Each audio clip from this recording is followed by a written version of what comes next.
Welcome to Learning Bites. We're looking at customer centricity, particularly with your service people and your installers on site being the human face and brand that your customers get to interact with and connect with.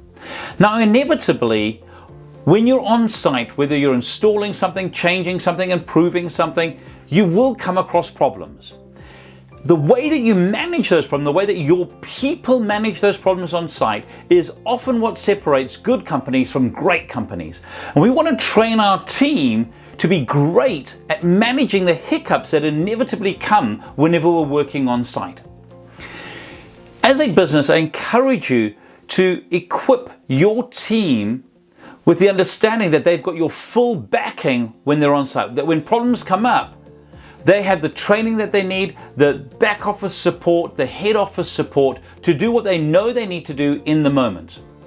A couple of key things. If you're on site and something's gone wrong, remember that for you, it's just one of those things you've got to work through. But for your customer, when they see something going wrong, or maybe they look at you and they go, oh, they can see it's not flowing quite as well as it should do, it's important for you to just reassure them. Have some empathy with how they might be feeling. Communicate well with them. One of my favorite acronyms for being on site and managing the challenges that come up with empathy is to understand that when we're on site, we're people, and people connect well with people when we do it with heart. And if we're going to do it with heart, what that means is that we're going to hear the customer. We're going to hear their concerns. We're going to hear what they want to say. People need to feel heard and seen. We're then going to empathize with them. We're going to go, gee, I can understand how this is concerning. I can understand how this would be worrying for you. We empathize with them. That's what empathy is, the ability to look at something in somebody else's shoes, if you like. Then what we want to do is apologize. Now, when we apologize, it doesn't mean we're accepting fault. What you do want to do is you want to be able to just apologize. Gee, I'm really sorry that this is going to take longer than you thought it would do, or longer than we had initially planned because we've come across this problem. What we're doing is it's another way of empathizing with the client. It's just letting them know that we're feeling what they're feeling, that we understand that for them it's an inconvenience.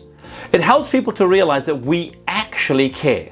Then what we want to do is we want to be able to respond. This is where your professionalism comes in. You want to be proactive. You want to take ownership and go, great, I will fix this. Whether the I means you personally, or whether the I means I will be responsible for using the team at the head office or for taking the message to where it needs to go.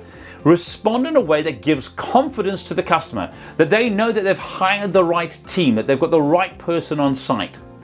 And when we take ownership of things, people go, okay, phew, I know that it's in the hands of a professional, somebody who's going to do something. Once we've done what we can do and we've done the job, we want to be able to thank them and say, thank you. Thank you for allowing me on site. Thank you for choosing us as a business. Thank you for understanding when we had that hiccup that we managed to resolve as we went through this job. When we show heart, we connect with people, and that connection is incredibly valuable. People understand that things go wrong on site, particularly if your sales reps have set up the expectation that things do occasionally go wrong on site, and that you will manage it when it happens. My encouragement for you as a team is that when you do go on site, let people know what might happen, and that if something does happen, you will communicate with them. When you do communicate with them, remember to communicate with heart, hear them, empathize, apologize, respond accordingly, and thank them. Avoid getting defensive. We don't want to be getting defensive on site. We want to be able to hear and see from the client's perspective and explain what's going to happen, how it's going to happen, what might have happened that caused that thing to happen. That way we get to calm people down.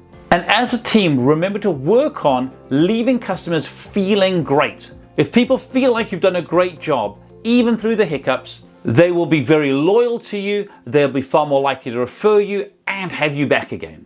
Here's to your success. If any of this resonated with you, or you'd like any additional information or help, please do feel free to get in touch with us.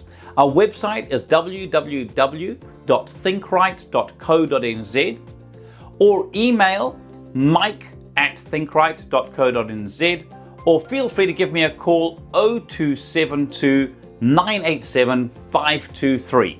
Here's to your success.